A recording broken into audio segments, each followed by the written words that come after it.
My family looked me straight in the eyes and called me a liar. They said I was jealous, unstable, and desperate for attention. They laughed when I begged them to believe me. But the day hidden security footage finally surfaced, every accusation they made against me shattered in seconds, and the people who betrayed me had nowhere left to hide.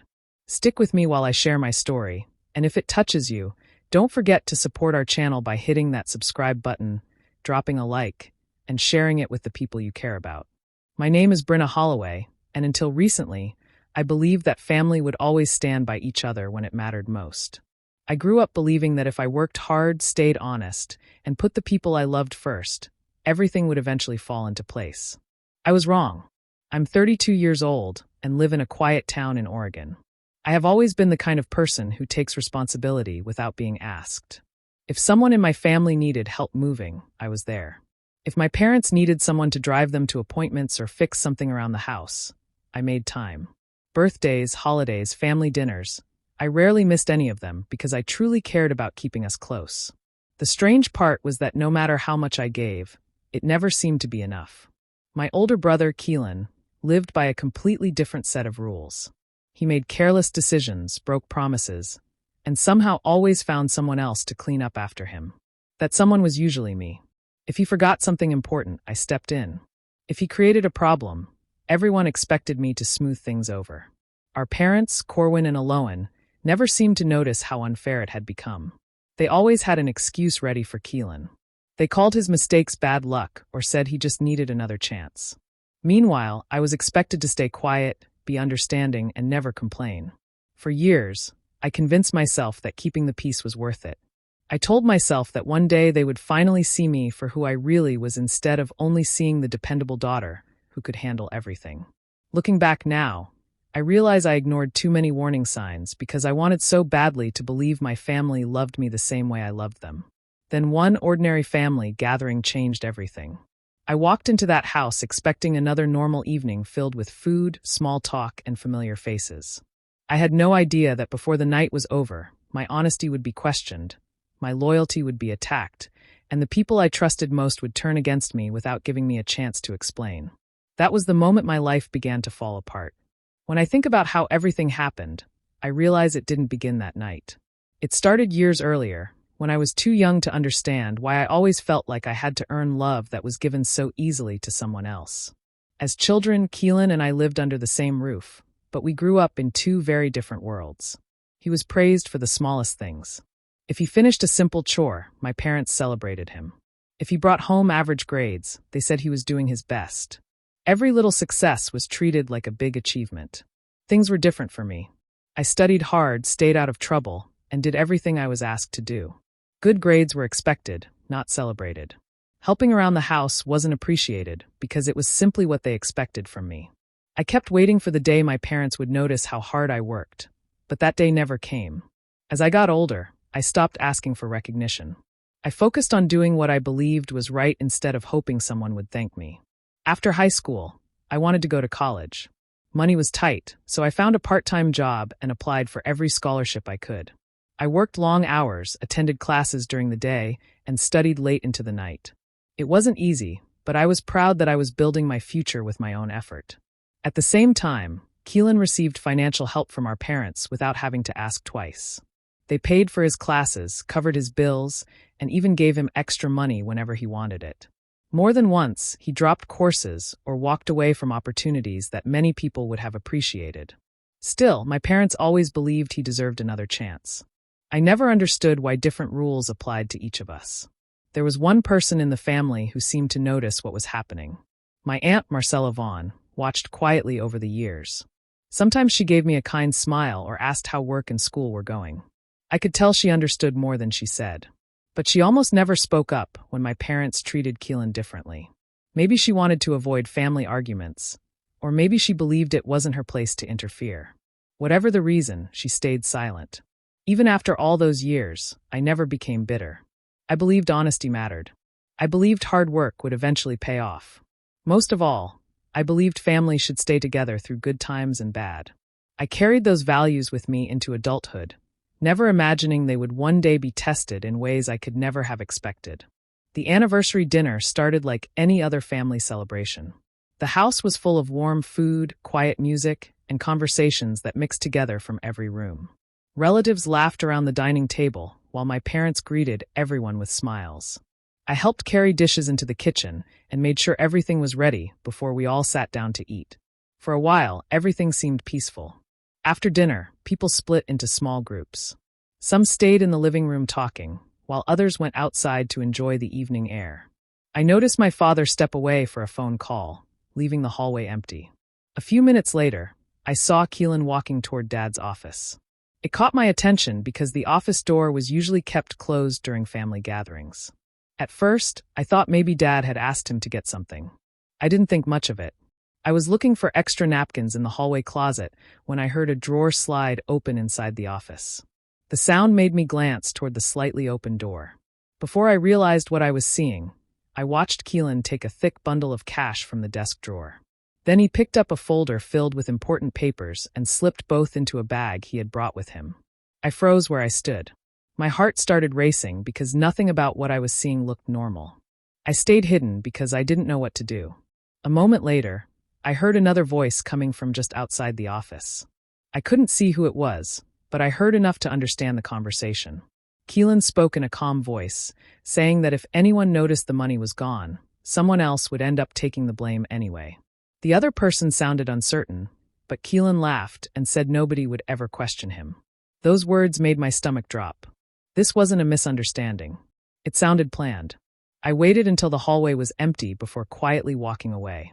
My hands were shaking, and I couldn't focus on anything happening around me.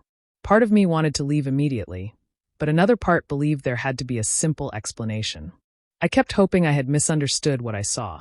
Still, I knew I couldn't ignore it. If money and important documents were missing, my parents deserved to know before things became worse. I didn't want to embarrass Keelan in front of everyone or start an argument during the celebration. I believed the right thing was to speak to my parents privately and let them decide what to do.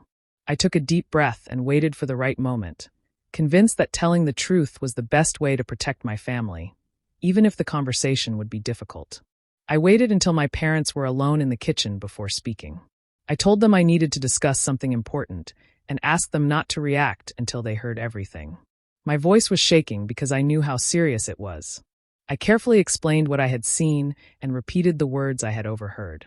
I wasn't trying to accuse anyone without reason. I only wanted them to check before anything became worse. My father stared at me for a few seconds without saying a word. Then his face hardened. My mother looked disappointed instead of concerned. Before I could explain further, Dad called Keelan into the kitchen. The moment he walked in, he looked at me and then at our parents. They asked him about the missing money. Without showing even a second of panic, he looked shocked and hurt. He asked how anyone could believe such a terrible story. Then he turned toward me with tears in his eyes and said he couldn't believe his own sister would make up something so cruel. He told everyone that I had always been jealous because our parents trusted him more. He said I wanted to ruin the anniversary by creating drama and turning the family against him. His words came so naturally that I almost couldn't believe what I was hearing. Instead of asking questions, my parents accepted every word he said.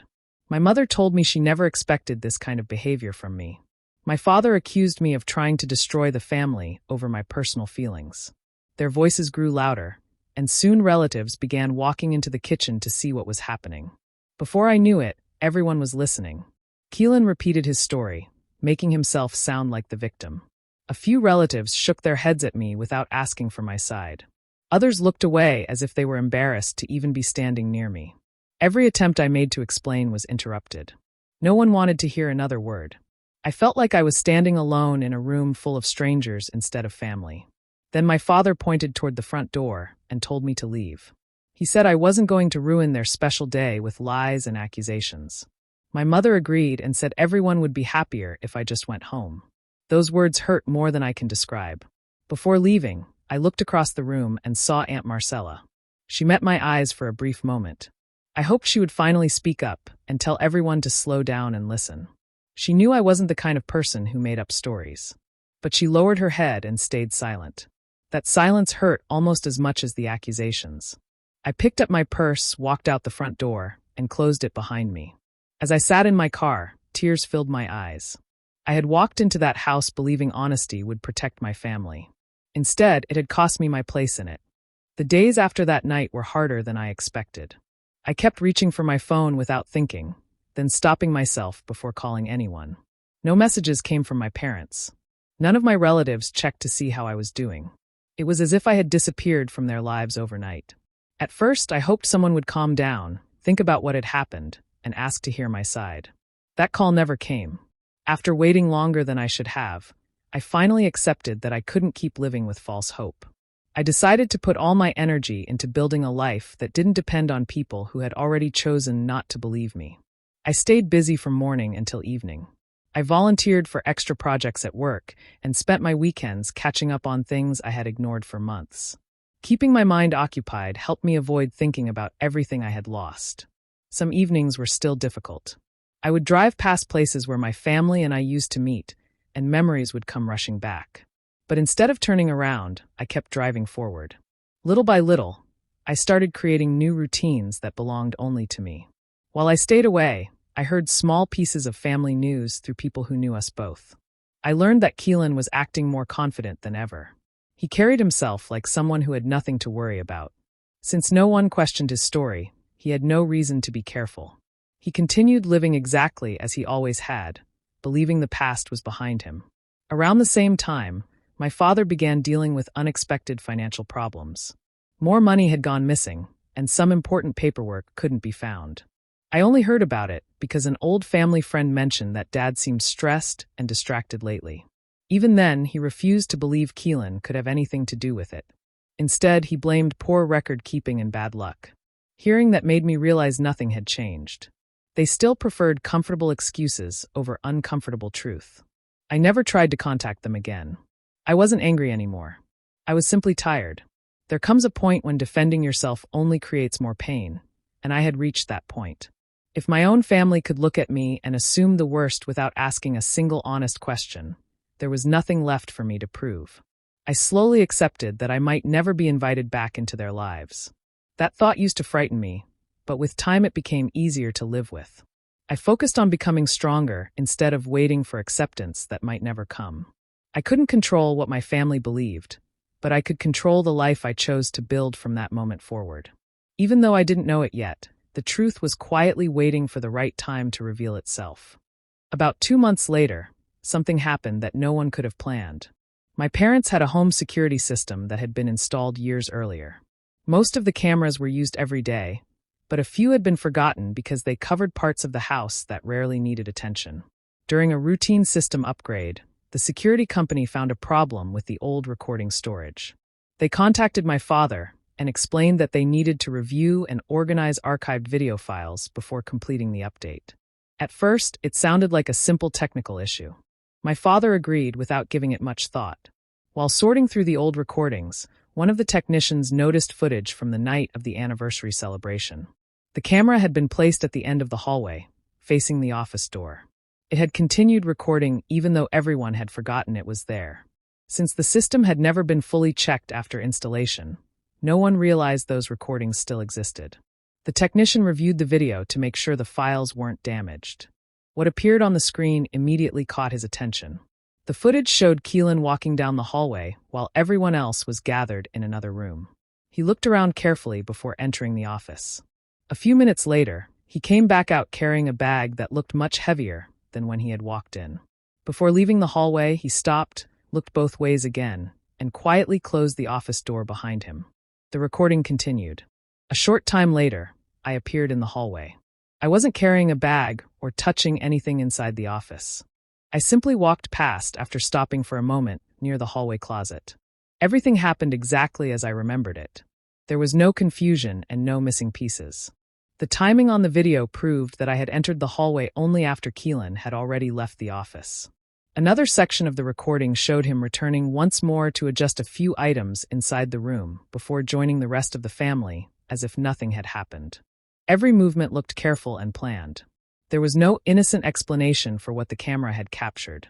The technician immediately contacted my father and suggested that he personally watch the recording because it appeared to contain important evidence. When my parents finally saw the video with their own eyes, there was nothing left to argue about. They watched Keelan remove the cash take the documents, and quietly leave before I ever came near the office. The story they had believed for weeks fell apart in just a few minutes. No one had to guess anymore. No one had to choose between different versions of the truth. The camera had quietly recorded everything, and every lie that had been spoken against me disappeared the moment that forgotten footage began to play. After seeing the recording for themselves, my parents asked several close relatives to come to the house. They didn't explain the reason over the phone. They only said it was important and that everyone needed to be there. Aunt Marcella came along with a few family members who had been present during the anniversary dinner. Keelan also arrived, looking relaxed and completely unaware of what was about to happen. Everyone gathered in the living room, while my father connected the recording to the television. No one spoke much as the video began to play. At first, people watched quietly without understanding why they had been called. Then the camera showed the hallway and the office door. Keelan appeared on the screen. As the video continued, every person in the room leaned forward. No one looked away. They watched him enter the office, leave with the bag, and return again exactly as the recording had captured. When my father paused the video, the room became completely silent. It was the kind of silence that feels heavy. No one knew what to say because there was nothing left to question. My father slowly turned toward Keelan and asked him to explain what everyone had just seen. For the first time, Keelan had no answer. He opened his mouth but couldn't find the words. He looked around the room as if hoping someone would defend him the way they always had before. This time, nobody did. My mother sat with tears running down her face. She kept staring at the television as if she wished the recording would somehow change. Aunt Marcella lowered her head, unable to meet anyone's eyes. The relatives who had judged me so quickly looked embarrassed and ashamed. Some remembered the harsh things they had said about me that night. Others remembered watching me leave without offering even a single word of support. They finally understood that the person they had accused was the only one telling the truth from the beginning. My father admitted that he had never even considered the possibility that I was being honest. He realized he had trusted one child without asking questions while refusing to listen to the other. That realization hit him harder than anyone expected. It wasn't only about the missing money anymore. It was about the choice they had made when I needed them most. They had judged me before looking for facts. They had protected a lie because it was easier than facing the truth. Now they had to live with what they had done. The recording had answered every question, but it also created one that nobody in that room could answer. How could they ever face me again after treating me like the enemy when all I had tried to do was protect my family? After that day, everything in the family changed. My parents started calling me again and again, but I didn't pick up right away. I needed time to process everything I had been through. Every missed call felt like a reminder of how quickly things had fallen apart and how long I had been left alone without anyone checking on me. Eventually, I answered one of their calls. My mother was crying the moment I heard her voice. She kept saying my name over and over, asking me to come home or at least meet them. My father spoke too, but his voice sounded heavy and tired. He told me they were sorry and that they should have listened to me from the beginning. After that, more relatives began reaching out. One by one, they tried to explain themselves. Some said they were confused that night. Others admitted they followed the crowd without thinking. A few of them openly said they felt ashamed for how quickly they judged me without asking a single real question. Aunt Marcella called me privately. She sounded emotional and told me she should have spoken up when I was being blamed. She said she saw the situation going in the wrong direction, but stayed quiet because she didn't want to create conflict in the family. Hearing that hurt more than I expected because it confirmed that someone did notice the truth, but still didn't stand up for me when it mattered. Then came Keelan. At first, he tried to deny things, but the pressure from everyone around him became too much. There was no way for him to explain what had already been seen. Eventually, he admitted what he had done. It wasn't a dramatic confession.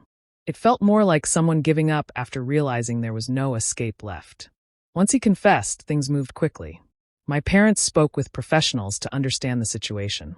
Financial records were checked again, and more problems connected to his actions started to appear. The consequences he once believed he could avoid were now becoming real. I listened to all of this from a distance. I heard the apologies, the explanations, and the regret in everyone's voices. But something inside me didn't change. I understood their sorrow, but it didn't erase what I had gone through. For weeks, I had been treated like someone dishonest, someone untrustworthy, someone who had hurt her own family for no reason. Now that the truth was clear, everyone wanted forgiveness. But what stayed with me most was the fact that none of them believed me when it mattered. They only understood the truth after proof made it impossible to ignore. That realization stayed with me longer than any apology ever could. After everything settled, people in my family expected things to go back to normal. They assumed that because the truth was finally clear, I would simply return and take my place again like nothing had happened. Some of them even started talking about fixing things quickly, as if hurt and trust could be repaired overnight. My parents tried to convince me to come back home more often. They said they would make things right and support me in ways they never did before. They also mentioned financial help, as if money could somehow replace everything that had been broken between us. But I didn't respond the way they expected. I listened, but I didn't agree to anything that would put me back into the same position I had before. I had spent too many years being the person who stayed quiet, helped everyone, and carried responsibilities without being seen.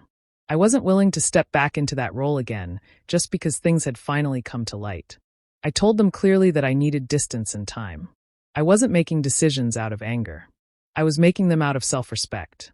For the first time in my life, I chose my own peace over family expectations. I focused on rebuilding my life in a way that didn't depend on approval or validation from people who had already shown me where I stood. I kept my boundaries firm even when some relatives tried to push back or convince me to forgive and move on quickly.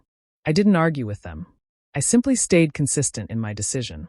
I stopped taking calls that only brought emotional pressure.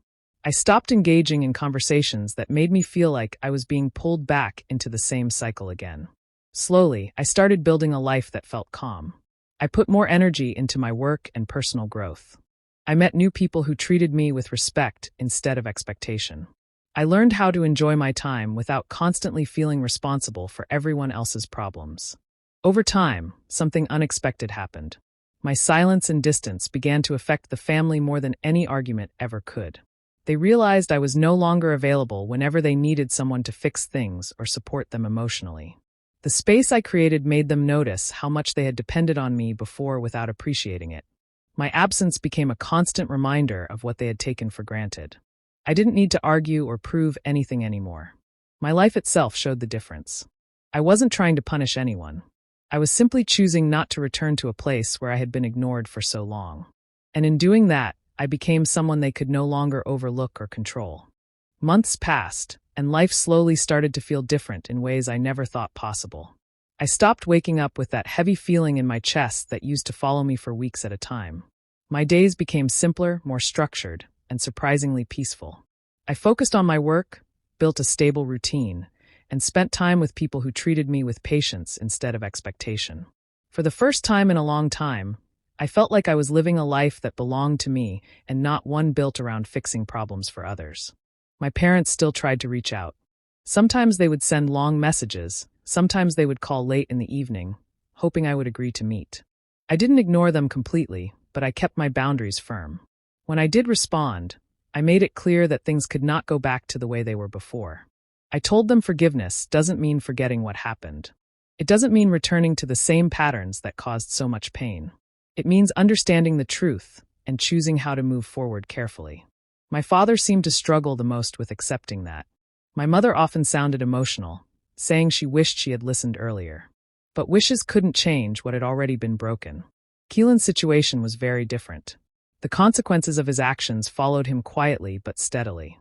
He wasn't part of the family conversations anymore in the same way.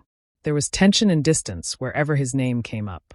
The trust he once had was gone, and rebuilding it was something no one could rush. I didn't focus on his life anymore. That chapter had already shown me enough. What mattered more was what I was building for myself. I noticed how different everything felt when I was no longer trying to earn approval from people who had already decided how they saw me in the past. There was a strange clarity in stepping away from all of that. One evening, I sat alone and thought about everything that had happened from the beginning. I realized the security footage was never just about proving innocence. It revealed something deeper. It showed how quickly people choose belief over truth when it is easier for them. It showed how silence can hurt just as much as words. Most importantly, it showed me who actually cared enough to question things and who only stood close when it was comfortable. The truth didn't just expose one mistake.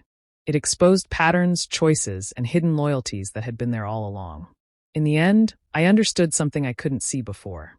Family isn't just about blood or history. It's about who stands with you when there is nothing easy about doing so. And I finally learned that my worth was never meant to depend on people who only saw me clearly when it was already too late.